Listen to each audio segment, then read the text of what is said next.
El pecado que habita en nosotros. Entonces respondió Job a Jehová y dijo: He aquí que yo soy vil. Job 40, 3, 4. Seguramente si algún hombre tenía el derecho de decir yo no soy vil, era Job, pues de conformidad al testimonio del propio Dios, él era varón perfecto y recto, temeroso de Dios y apartado del mal. Sin embargo, descubrimos que este eminente santo, cuando por su cercanía con Dios recibe suficiente luz para darse cuenta de su propia condición, exclama: He aquí que yo soy vil. Estamos seguros que eso que Job se vio forzado a decir se aplica también a cada uno de nosotros, seamos hijos de Dios o no, y si somos partícipes de la gracia divina, esto se convierte en un tema de gran consideración para nosotros, pues aunque seamos nosotros mismos regenerados, debemos exclamar cada uno a nombre propio: He aquí que yo soy vil. Es una doctrina enseñada por la Sagrada Escritura, según lo creo yo, que cuando un hombre es salvado por la gracia divina, no es purificado completamente de la corrupción de su corazón. Cuando nosotros creemos en Jesucristo, todos nuestros pecados son perdonados. Sin embargo, el poder del pecado, aunque es debilitado y mantenido bajo el dominio de la naturaleza nacido de nuevo que Dios infunde en nuestras almas, no cesa, sino que se queda en nosotros y se quedará hasta el día en que nos muramos. Es una doctrina sostenida por todos los teólogos ortodoxos, que los deseos de la carne todavía habitan en el hombre regenerado y que lo depravado de la naturaleza carnal todavía permanece en los corazones de quienes son convertidos por la misericordia de Dios. A mí me ha resultado sumamente difícil distinguir en la vida diaria lo concerniente al pecado. Es muy usual que muchos escritores, especialmente los que escriben himnos, confundan las dos naturalezas de un cristiano. Ahora, yo sostengo que hay en cada cristiano dos naturalezas tan distintas como lo fueron las dos naturalezas del Dios hombre Cristo Jesús. Hay una naturaleza que no puede pecar porque es nacida de Dios, una naturaleza espiritual venida directamente del cielo, tan pura y tan perfecta como el propio Dios, quien es su autor. Y existe también en el hombre esa antigua naturaleza que por la caída de Adán se ha vuelto completamente vil, corrupta, pecadora y diabólica.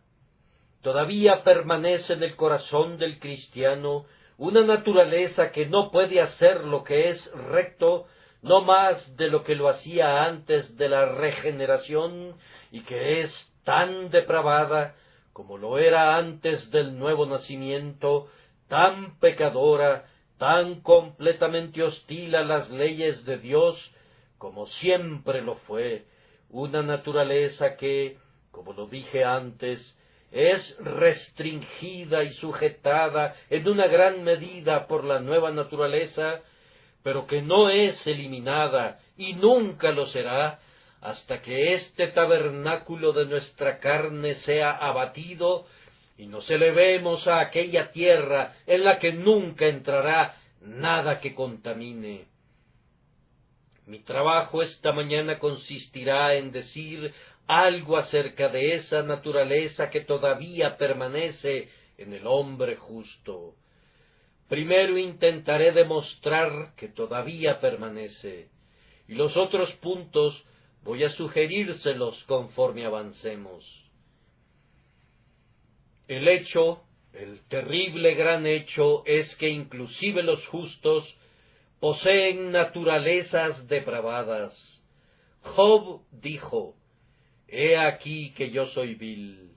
No siempre lo supo. A través de toda la larga controversia, Job se había proclamado justo y recto. Él había dicho, «Mi justicia tengo asida y no la cederé». Y a pesar de que se rascaba con un tiesto y que sus amigos vejaban su mente con los más amargos ultrajes, él todavía sostenía firmemente su integridad y no quería confesar su pecado.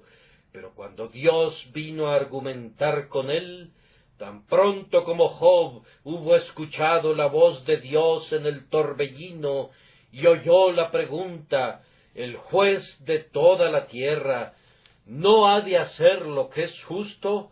De inmediato puso su dedo sobre sus labios y no pudo responder a Dios, sino que dijo simplemente, «He aquí que yo soy vil». Posiblemente algunas personas puedan decir que Job era la excepción a la regla, y nos dirán que otros santos no tenían en ellos un motivo para una humillación así, pero nosotros les recordamos a David, y les sugerimos que lean el Salmo Penitencial 51, donde David declara que fue formado en iniquidad y que en pecado lo concibió su madre. Confesaba que había pecado en su corazón y le pedía a Dios que creara en él un corazón limpio y que renovara un espíritu recto dentro de él. En muchos otros lugares en los Salmos, David continuamente reconoce y confiesa que no está perfectamente libre de pecado, que la víbora malvada todavía está enrollada alrededor de su corazón. Ahora vayamos al libro de Isaías.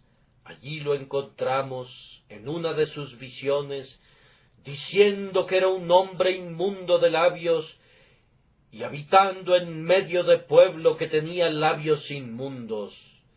Pero más especialmente bajo la dispensación del Evangelio, encontramos a Pablo en ese memorable capítulo que hemos estado leyendo, declarando que él veía otra ley en mis miembros que se rebela contra la ley de mi mente y que me lleva cautivo a la ley del pecado que está en mis miembros. Sí, oímos esa sorprendente confesión de deseo combativo e intensa agonía. Miserable de mí, ¿quién me librará de este cuerpo de muerte? ¿Acaso creen ustedes que son mejores santos que Job? ¿Se imaginan que la confesión que era digna de la boca de David es demasiado ruin para ustedes? ¿Acaso son ustedes tan orgullosos que no podrían exclamar con Isaías, «Yo también soy hombre inmundo de labios»?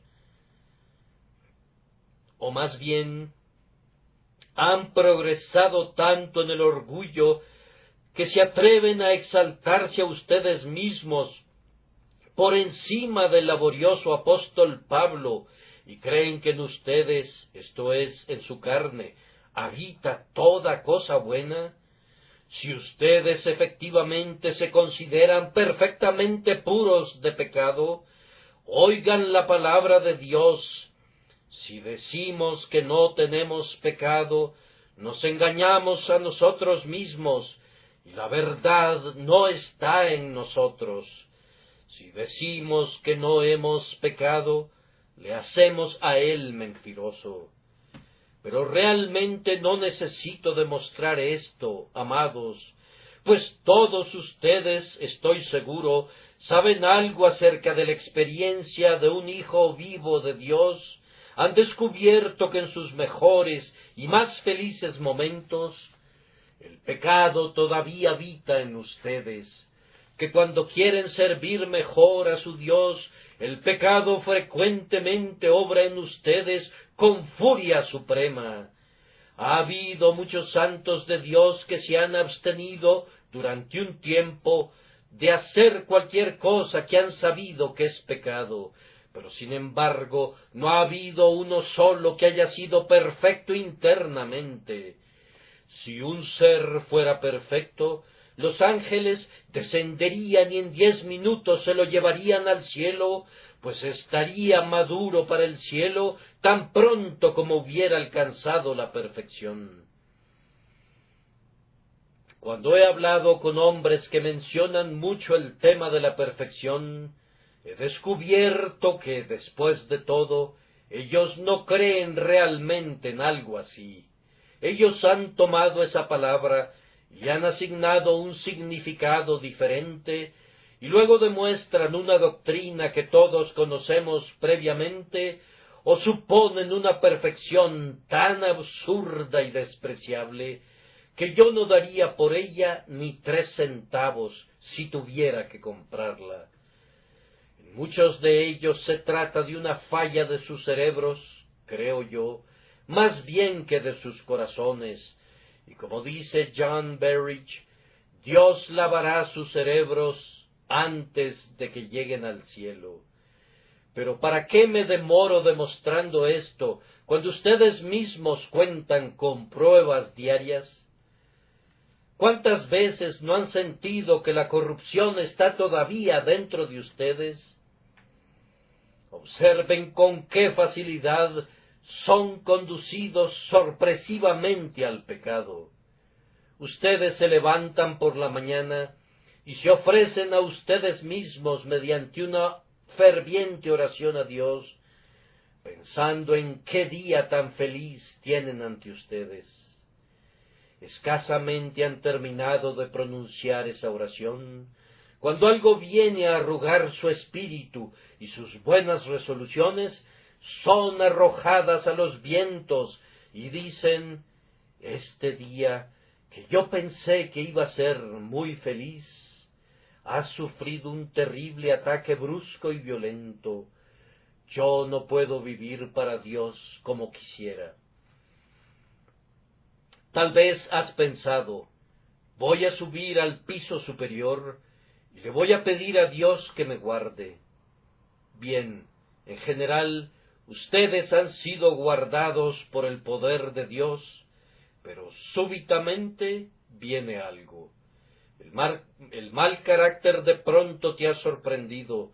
Tu corazón fue tomado por sorpresa cuando no esperabas un ataque. Las puertas fueron abiertas de par en par y una expresión profana salió de tus labios y caíste de rodillas otra vez emprimado, exclamando, «He aquí que yo soy vil».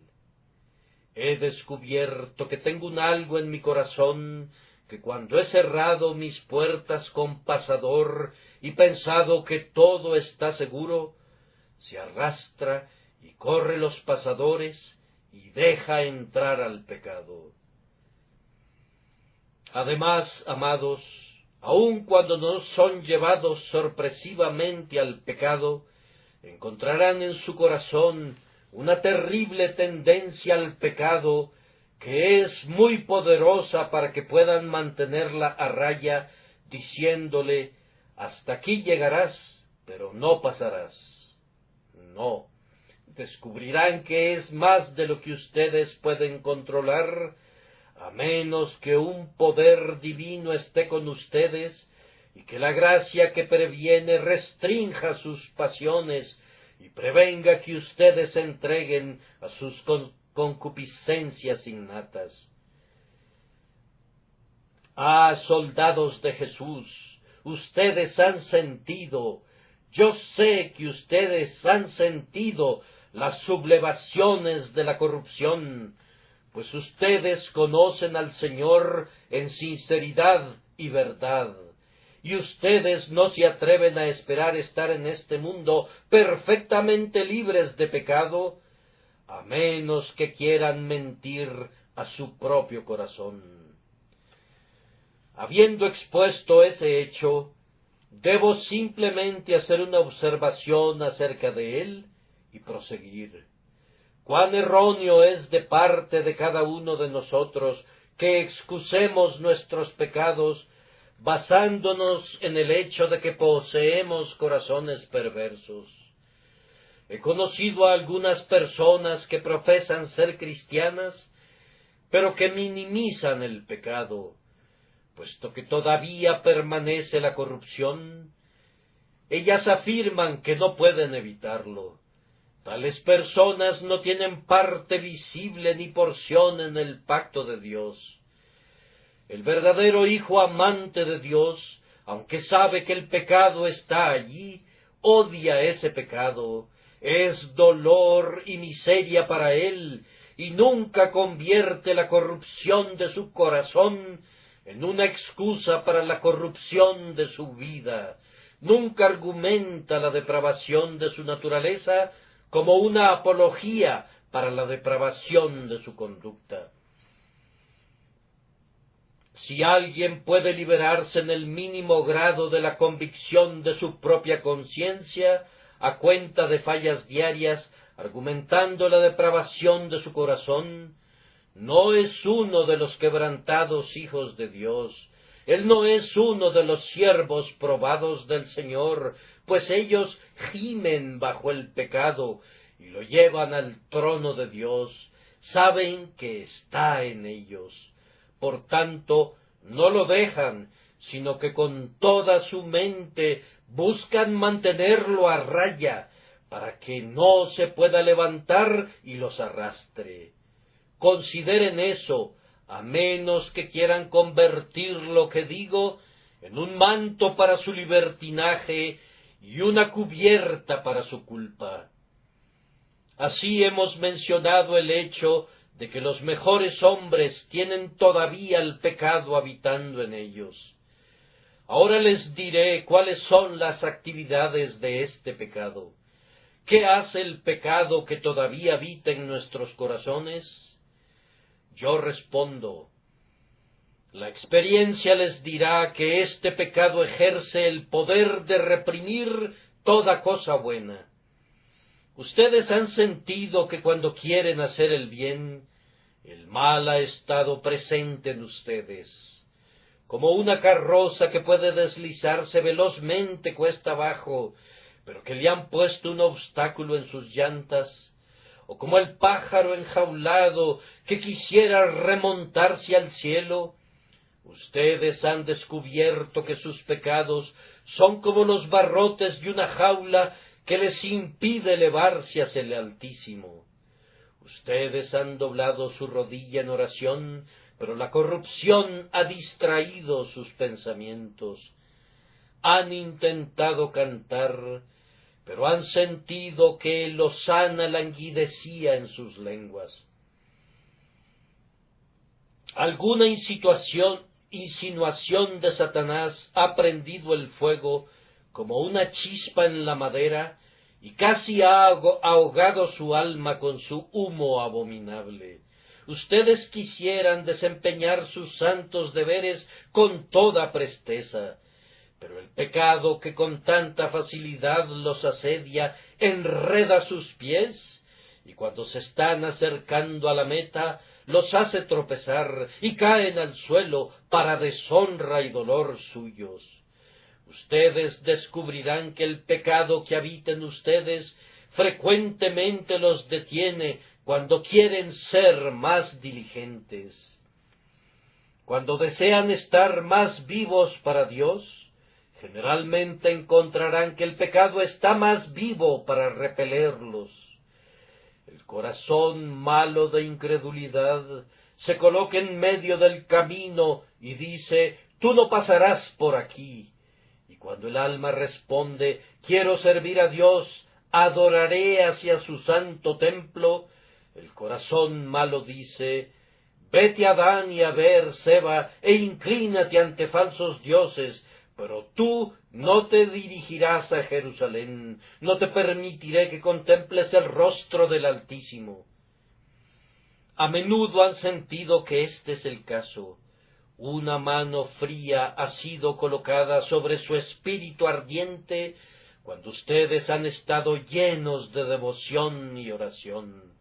Y cuando han tenido las alas de una paloma y han pensado que podían huir y descansar, una traba ha sido puesta sobre sus pies que les ha impedido elevarse.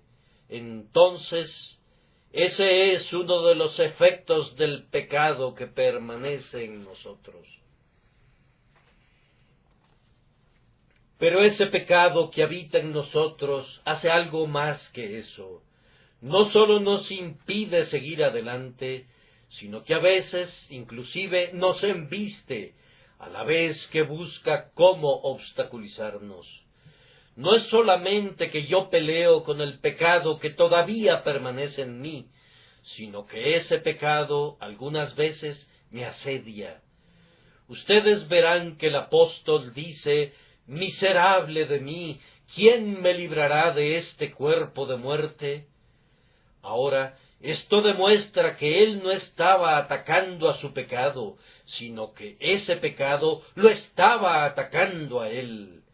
Yo no busco ser liberado de un hombre a quien yo he atacado, sino que es del hombre que se me opone de quien busco ser liberado. Y así, algunas veces el pecado que habita en los creyentes se lanza en contra nuestra, como algún feroz tigre de la selva, o como algún demonio celoso del Espíritu Celestial que está dentro de nosotros. La naturaleza depravada se levanta, no sólo busca cómo detenernos en el camino, sino que, como Amalec, se esfuerza por destruirnos y eliminarnos por completo. ¿Alguna vez sintieron, amados, los ataques del pecado innato? Pudiera suceder que ustedes no los tengan, y si es así, pueden estar seguros que los tendrán. Antes de que lleguen al cielo, ustedes serán atacados por el pecado.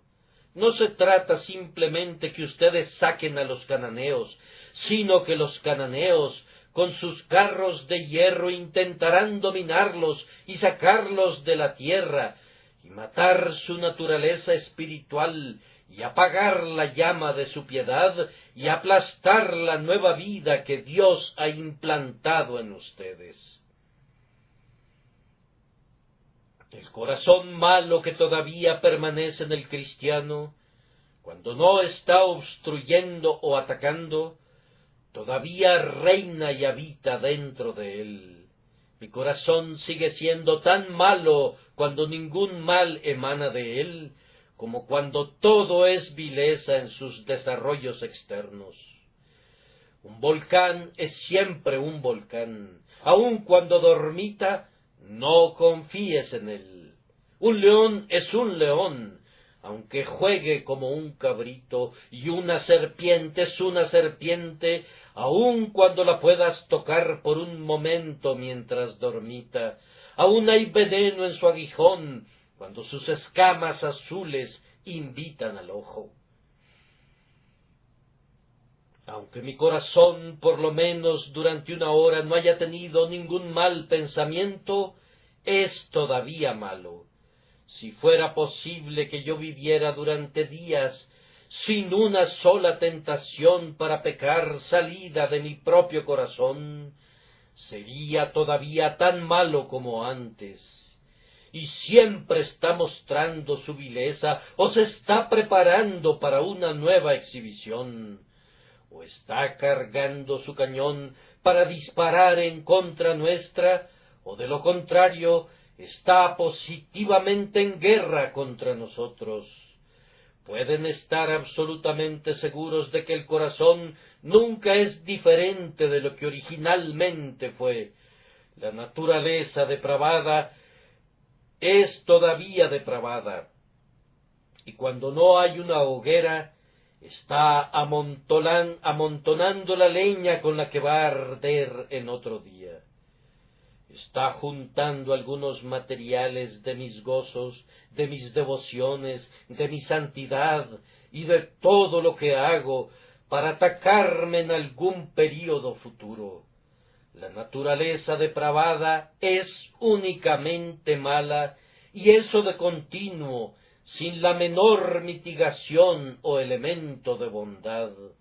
La nueva naturaleza debe luchar y pelear siempre en su contra, y cuando las dos naturalezas no están luchando ni peleando, no hay tregua entre ellas.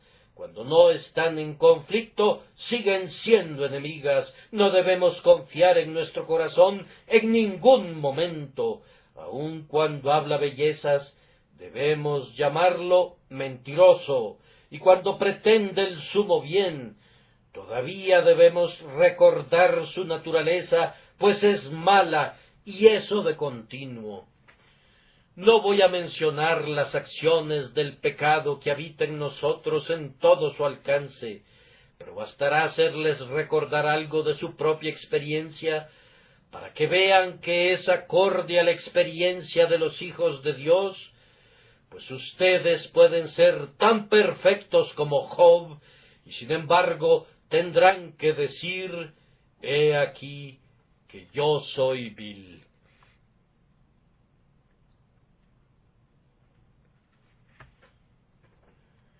Habiendo mencionado las acciones del pecado que permanece, permítanme citar, en tercer lugar, el peligro en el que nos encontramos debido a esos malos corazones.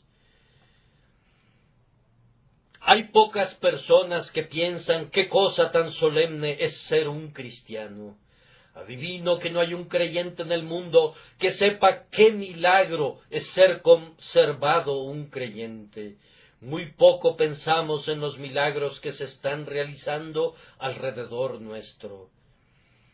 Vemos crecer las flores, pero nunca pensamos en el poder maravilloso que les da vida. Vemos brillar las estrellas, pero qué poco pensamos en la mano que las mueve.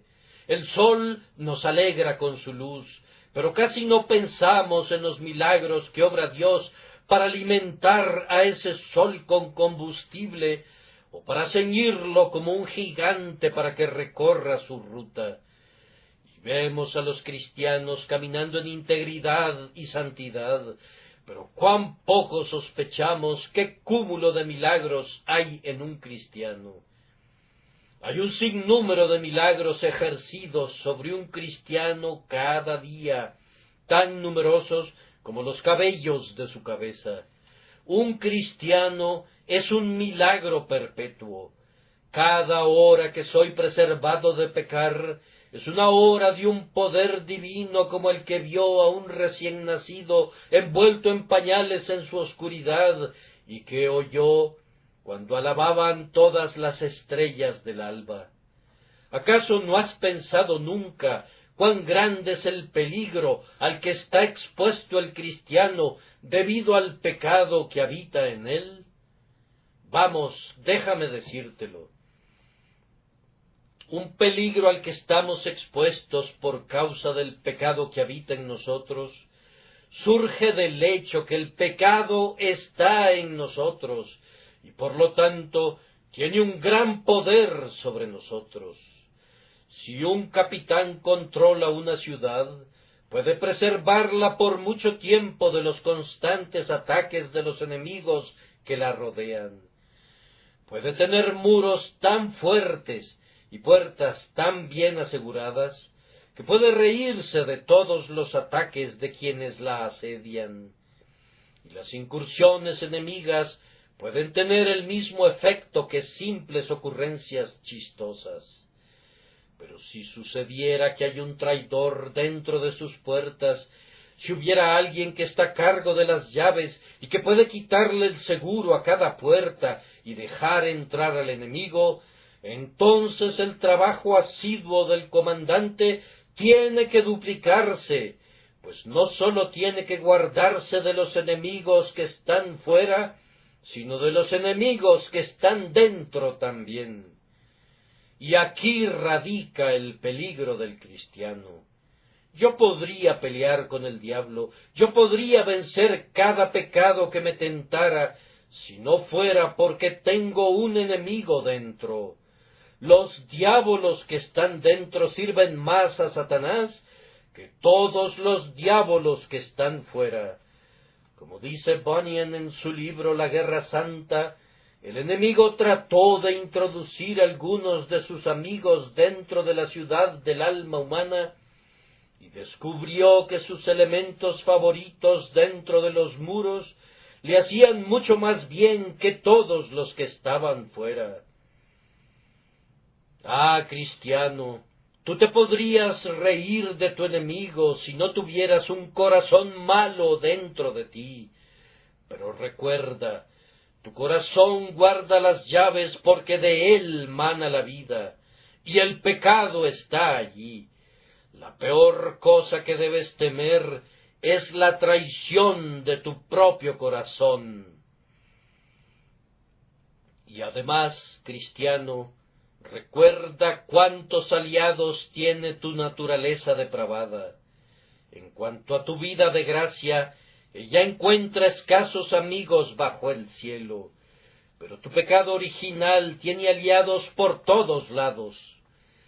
Mira al infierno allá abajo, y los encontrarás allí, demonios que están prestos a azuzar a los perros del infierno contra tu alma.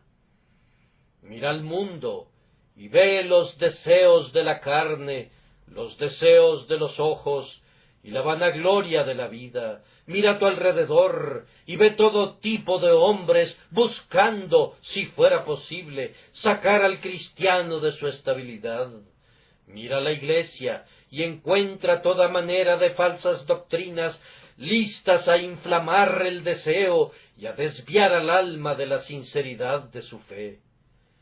Mira el cuerpo, y descubre que la cabeza y la mano y el pie y todos los demás miembros están listos a ser siervos del pecado. Yo podría dominar mi corazón malo si no tuviera ese poderoso ejército de aliados. Pero tener enemigos fuera de las puertas, en alianza y amistad con un enemigo más vil que está dentro, convierte mi posición en doblemente peligrosa.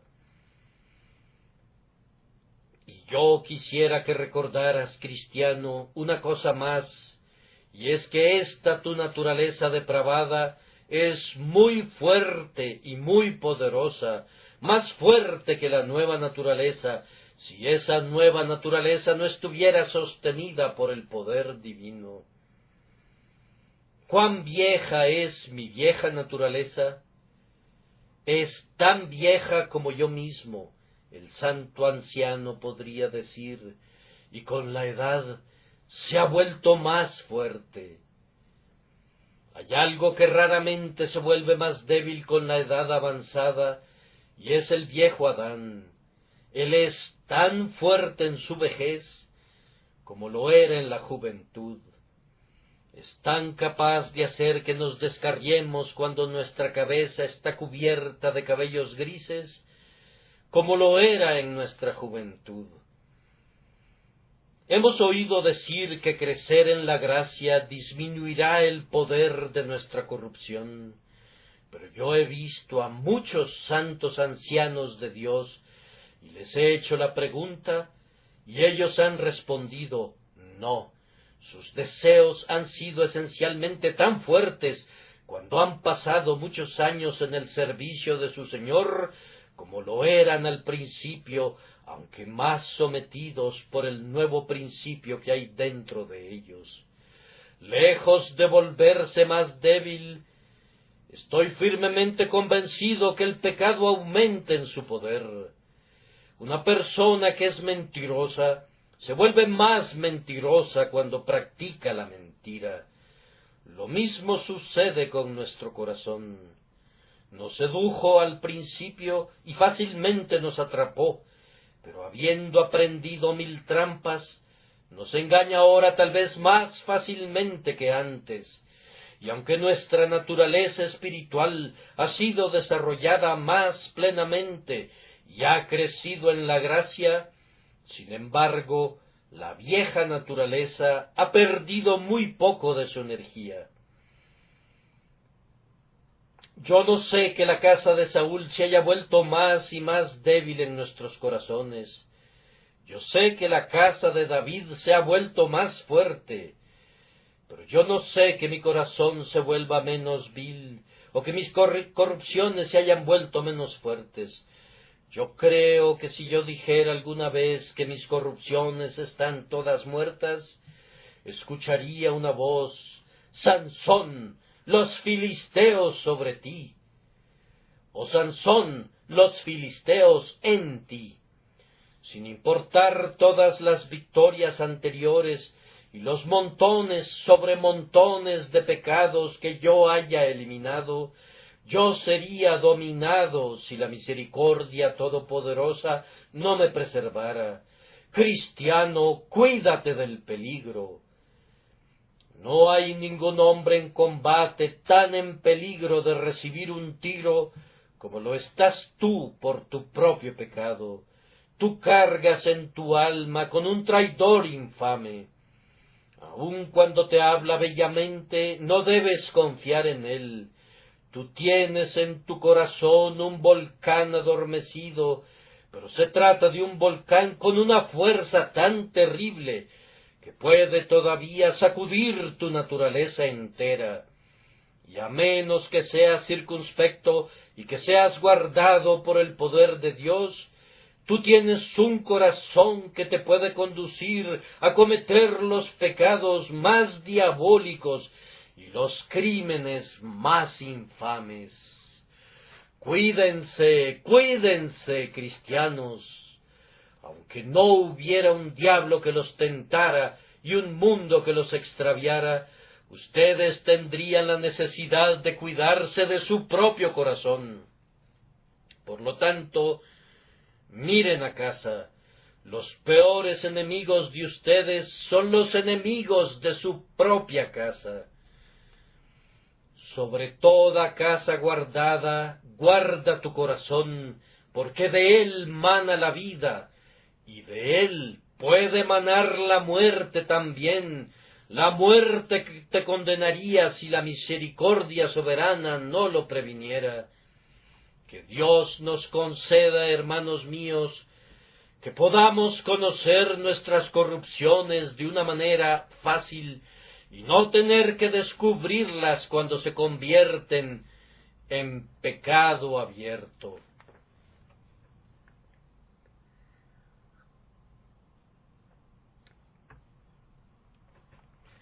Y ahora llego al cuarto punto, que es el descubrimiento de nuestra corrupción. Job dijo: «He aquí que yo soy vil». Esa expresión «he aquí» implica que él estaba atónito. El descubrimiento fue inesperado. Hay tiempos especiales con el pueblo del Señor cuando aprende por experiencia que es un pueblo vil. Ellos escucharon al ministro cuando afirmaba el poder del deseo innato, pero tal vez sacudieron la cabeza diciendo: «No puedo ir tan lejos como eso». Pero después de muy poco tiempo descubrieron, por alguna luz más clara del cielo, que después de todo era verdad. «He aquí que yo soy vil». Yo recuerdo haber predicado hace poco tiempo sobre un texto profundo relativo al mal desesperado del corazón, y uno de mis amigos más estimados dijo: «Bien, yo no he descubierto eso». Y yo pensé para mí: «¡Qué bendición, hermano!». Yo hubiera deseado no haberlo descubierto, pues es una experiencia sumamente tremenda para experimentarla. Me atrevo a decir que hay muchas personas aquí presentes ahora que dicen: «Yo no confío en ninguna justicia propia, no confío en nada en el mundo, excepto en la sangre de Cristo, pero todavía no he descubierto la vileza de mi corazón de la manera que tú has mencionado». Tal vez no, hermano, pero no pasará mucho tiempo antes que tengas que descubrirla. Puedes tener un temperamento especial. Dios te ha preservado de todo contacto con tentaciones que hubieran revelado tus corrupciones, o tal vez le ha agradado, como una condescendencia de su gracia, por actos que has sido elegido para desempeñar para él, darte una vida apacible, de tal forma que no has sido sacudido por los tumultos de tu propia alma. Mas, sin embargo, déjame decirte que debes esperar encontrar en las más íntimas profundidades de tu corazón todavía una profundidad más baja. Que Dios te consuele y te capacite cuando salgas del horno, para estar más abajo que nunca en el escabel de la misericordia divina. Yo creo que nosotros generalmente descubrimos la mayor parte de nuestras fallas cuando tenemos el mayor acceso a Dios. Job no había tenido nunca el descubrimiento de Dios como el que tuvo en este momento. Dios le habló en el torbellino, y entonces Job dijo: yo soy vil. No es tanto cuando estamos abatidos o faltos de fe que conocemos nuestra vileza, descubrimos algo de ella en ese momento, pero no toda la verdad. Es cuando por la gracia de Dios somos ayudados a subir al monte, cuando nos acercamos a Dios y cuando Dios se nos revela a nosotros, que sentimos que no somos puros a sus ojos. Nosotros percibimos algunos destellos de su elevada majestad. Vemos el brillo de sus faldones oscuros con luz insufrible, y después de haber sido deslumbrados por esa visión, viene una caída, como si, herida por la luz ardiente del sol, el águila se cayera desde sus grandes alturas y se estrellara contra el suelo. Lo mismo ocurre con el creyente. Él se eleva a Dios y súbitamente se viene al suelo. He aquí, dice, que yo soy vil. Nunca lo hubiera sabido si no hubiera visto a Dios. He aquí que yo lo he visto y ahora descubro cuán vil soy. Nada muestra más la negrura como la exposición a la luz. Si yo quisiera ver la negrura de mi propio carácter, tengo que ponerla junto a la pureza sin mancha. Y cuando el Señor se agrada en darnos alguna visión especial de Él mismo, algún dulce intercambio con su propia persona bendita, entonces es cuando el alma prende, como nunca lo supo antes, con una agonía que tal vez no sintió nunca antes, inclusive en su propia convicción de pecado: he aquí que yo soy vil. Dios se agrada haciendo esto, y para evitar que la grandeza de las revelaciones no me exaltase desmedidamente, Él nos envía este aguijón en mi carne para permitir que nos veamos a nosotros mismos después de que lo hemos visto a Él. Hay muchos hombres que nunca llegan a conocer mucho de su vileza hasta que la sangre de Cristo ha sido rociada sobre sus conciencias, o aún hasta después de haber sido durante muchos años hijos de Dios. Conocí hace algún tiempo el caso de un cristiano que había sido positivamente perdonado antes que hubiera tenido un fuerte sentido del pecado. Yo no sentí mi vileza, dijo, hasta que escuché una voz: yo soy el que borro tus rebeliones. Y después de eso me di cuenta cuán negro había sido yo. Yo no pensé en mi inmundicia, dijo él, hasta después de que vi que había sido lavado. Yo pienso que hay muchos miembros del pueblo de Dios que, aunque tenían alguna noción de su negrura antes de que vinieran a Cristo, nunca supieron cuán enteramente viles eran ellos, sino hasta después. Ellos pensaron entonces: cuán grande debe haber sido mi pecado que necesitó a tal Salvador, cuán desesperada mi inmundicia que requirió de tal lavamiento. Cuán terrible mi culpa, que necesitó de tal expiación como la sangre de Cristo. Pueden tener la certeza de que entre más conozcan de Dios y de Cristo, más se conocerán a ustedes mismos, y se sentirán obligados a decir como lo hicieron antes: he aquí que yo soy vil, vil en un sentido extraordinario, como nunca se imaginaron o adivinaron hasta ahora. He aquí que yo soy vil ciertamente. Sin duda muchos de ustedes todavía pensarán que lo que yo digo relativo a su naturaleza depravada no es cierto, y tal vez se puedan imaginar que la gracia ha sacado a su naturaleza pervertida. Pero entonces ustedes saben muy poco acerca de la vida espiritual, si suponen eso. No pasará mucho tiempo antes de que descubran que el viejo Adán es tan fuerte en ustedes como siempre. Por eso se mantendrá una guerra en su corazón hasta el día de su muerte, en el que la gracia prevalecerá, pero no sin suspiros y gemidos y agonías y luchas y una muerte diaria. Esta es la manera en la que Dios nos descubre nuestra vileza.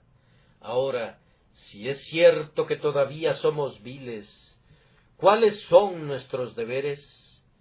Y aquí permítanme hablarles solemnemente a quienes son herederos de la vida eterna, deseando como su hermano en Cristo Jesús, urgirles a algunos deberes que son sumamente necesarios, debido a la continua inmundicia de su corazón.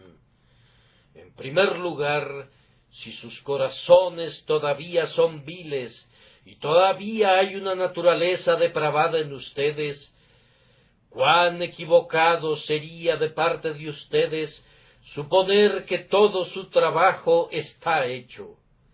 Hay algo relativo a lo cual yo tengo mucha razón de quejarme de algunos de ustedes. Antes de su bautismo, ustedes eran extremadamente diligentes. Siempre participaban en los medios de la gracia, y yo siempre los veía por aquí. Pero hay algunos aquí presentes ahora, que tan pronto pasaron ese Rubicón, que dieron el paso decisivo, comenzaron a partir de ese momento a disminuir en celo, pensando que la obra estaba hecha. Yo les digo solemnemente que yo sé que hay algunos que eran personas de oración, cuidadosas, devotas, viviendo muy cerca y junto a su Dios, hasta que se unieron a la Iglesia. Pero desde ese momento en adelante, ustedes han declinado gradualmente. Ahora realmente me parece digno de dudarse si esas personas son cristianas. Les digo que tengo serias dudas acerca de la sinceridad de algunos de ustedes. Si yo veo que un hombre se vuelve menos diligente después del bautismo, pienso que no tenía ningún derecho de ser bautizado, pues si hubiera tenido un sentido adecuado del valor de esa ordenanza y hubiera sido correctamente dedicado a Dios, no se hubiera regresado a los caminos del mundo.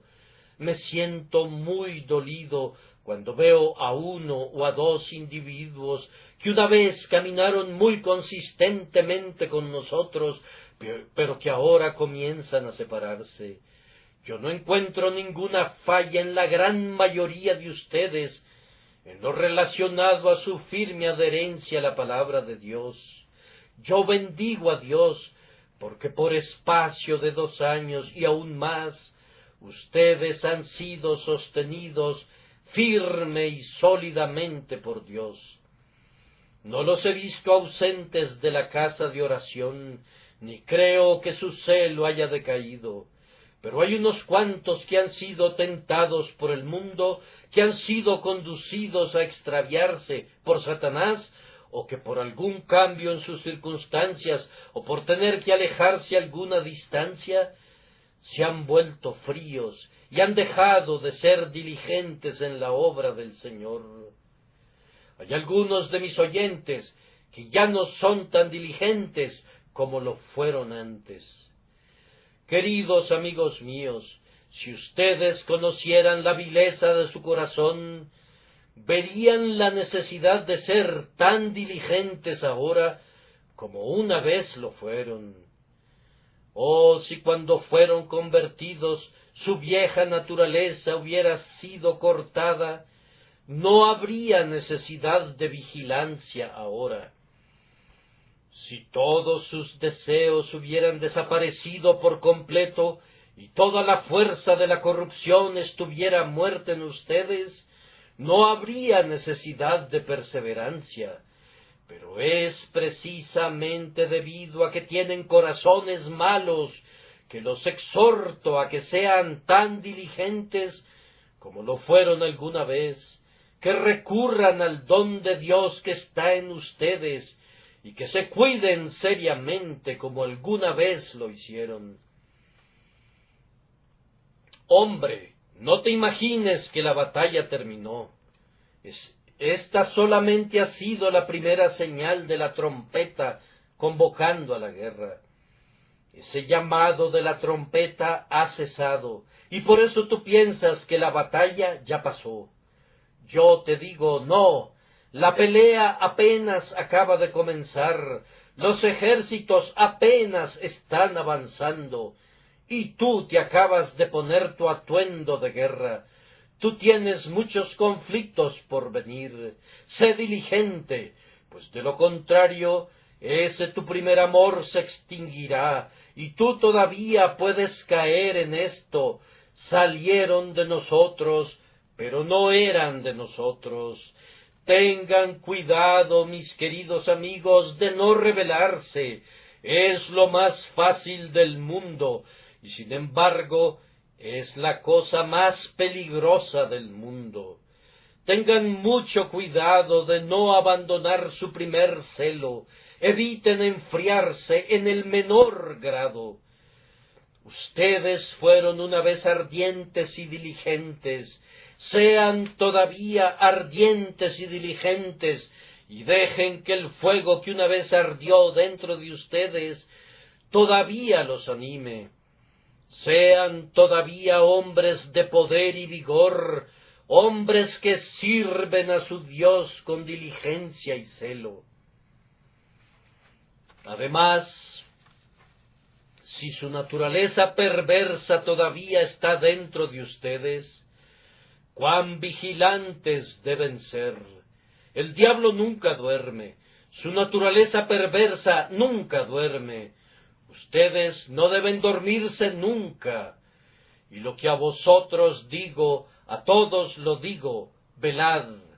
Estas son las palabras de Jesucristo, y no hay nada que requiera tanto de repetición como esa palabra, velad. Podemos hacer casi cualquier cosa, menos velar, pues velar es un trabajo muy agotador, especialmente si velamos con almas adormecidas. Velar es un trabajo muy fatigoso. Hay poco honor público que se reciba al velar, y por tanto no poseemos la esperanza de un renombre que nos motive. Velar es un trabajo que muy pocos de nosotros desempeñamos, me temo. Pero si el Todopoderoso no hubiera velado sobre ti, el diablo te hubiera llevado hace mucho tiempo. Queridos amigos, los exhorto a que velen constantemente. Cuando la casa vecina se está incendiando, cuán rápidamente saltan de sus camas las personas, y si tienen líquidos combustibles, los sacan de los predios y velan, para que su casa no se convierta en una presa de ese elemento devorador. Ustedes tienen corrupción en su corazón. Cuídense de la primera chispa, para que no incendie su corazón. Por tanto, no durmamos como los demás. Puedes dormir junto al cráter de un volcán. si quieres hacerlo. Puedes dormir con tu cabeza pegada a la boca de un cañón. Puedes dormir, si te place, en medio de un terremoto o en una casa visitada por la peste. Pero yo te suplico, no te duermas mientras tengas un corazón malo. Vigilen sus corazones. Ustedes pueden pensar que son muy buenos, pero se convertirán en su ruina si la gracia no lo previene. Vigilen diariamente, vigilen perpetuamente, guárdense para que no pequen. Sobre todo, queridos hermanos míos, si sus corazones ciertamente están todavía llenos de vileza, cuán necesario es que nosotros todavía exhibamos fe en Dios. Si yo debo confiar en mi Dios al comenzar mi camino, debido a todas las dificultades que debo enfrentar, si esas dificultades no son disminuidas, debo confiar en Dios de la misma manera que lo hice antes. Oh, amados hermanos, entreguen sus corazones a Dios, no se vuelvan autosuficientes. La autosuficiencia es la red de Satanás que utiliza para cazar a los hombres como pobres peces insensatos y los destruye. No sean autosuficientes, considérense nada, pues no son nada, y vivan con la ayuda de Dios. La forma de crecer fuertes en Cristo es volviéndose débiles en ustedes. Dios no derrama ningún poder en el corazón del hombre hasta que no se haya vaciado de ese corazón todo el poder del hombre. Vivan entonces cada día una vida de dependencia de la gracia de Dios. No te constituyas tú mismo como si fueras un caballero independiente. No inicies tus propias actividades como si tú pudieras hacer todas las cosas por ti mismo. Pero vive siempre confiando en Dios. Tú tienes tanta necesidad de confiar en Él ahora como la has tenido siempre, pues fíjate bien, aunque tú hubieras sido condenado sin Cristo al principio, tú serás condenado sin Cristo ahora, a menos que Él todavía te guarde, pues tú tienes una naturaleza tan depravada ahora como la tenías antes. Muy amados hermanos, solo tengo que decir una palabra más, no a los santos, sino a los impíos, una palabra de aliento pecador, pobre pecador perdido. Tú piensas que no debes venir a Dios porque tú eres vil. Ahora, permíteme decirte que no hay un solo santo en este lugar que no sea vil también. Si Job e Isaías y Pablo, todos ellos se vieron obligados a decir, yo soy vil, oh pobre pecador, te dará vergüenza unirte a esa confesión y decir, yo soy vil también. Si yo me acerco a Dios en oración hoy, cuando estoy de rodillas junto a mi cama, habré venido a Dios como un pecador vil y lleno de pecado. Mi hermano pecador, ¿quieres tener una mejor confesión que esa? Tú quieres ser mejor, ¿no es cierto? Vamos, los santos en sí mismos no son mejores. Si la gracia divina no erradica todo pecado en el creyente, ¿cómo piensas hacerlo tú mismo? Y si Dios ama a su pueblo mientras todavía es vil, ¿piensas tú que tu vileza le impedirá amarte? No, vil pecador, ven a Jesús, el más vil de los viles, cree en Jesús. Tú que eres escoria de la sociedad, tú que eres el estiércol y la hez de las calles, yo te pido que vengas a Cristo. Cristo te ordena que creas en Él. No a los justos, no a los justos, sino a pecadores vino a salvar Jesús. Ven ahora, di, Señor, yo soy vil, dame fe. Cristo murió por los pecadores. Yo soy un pecador. Señor Jesús, rocía tu sangre sobre mí. Te digo, pecador, de parte de Dios, que si tú confiesas tu pecado, tú encontrarás el perdón. Si ahora dices de todo corazón, yo soy vil, lávame, serás lavado ahora. Si el Espíritu Santo te da la capacidad de decir con todo tu corazón ahora, Señor, yo estoy lleno de pecado, tal como soy, sin ningún otro argumento, excepto que tu sangre fue derramada por mí, y que tú me pides que venga a ti, oh Cordero de Dios, yo vengo a ti, yo vengo a ti. Tú saldrás de este lugar con todos tus pecados perdonados, y aunque tú hayas entrado a este lugar con todos los pecados que un hombre puede cometer sobre tu cabeza, tú saldrás como inocente, sí, más inocente que un bebé recién nacido. Aunque hayas entrado aquí cubierto de pecados, tú saldrás cubierto con un manto de justicia, tan blanco como son los ángeles, tan puro como Dios mismo, en lo que se refiere a la justificación. Pues ahora, fíjate bien, he aquí ahora el tiempo aceptable, si tú crees en Él que justifica al impío. Oh, que el Espíritu Santo te dé fe para que puedas ser salvado ahora, pues entonces serás salvo para siempre. Que el Señor agregue su bendición a este débil sermón por causa de su nombre.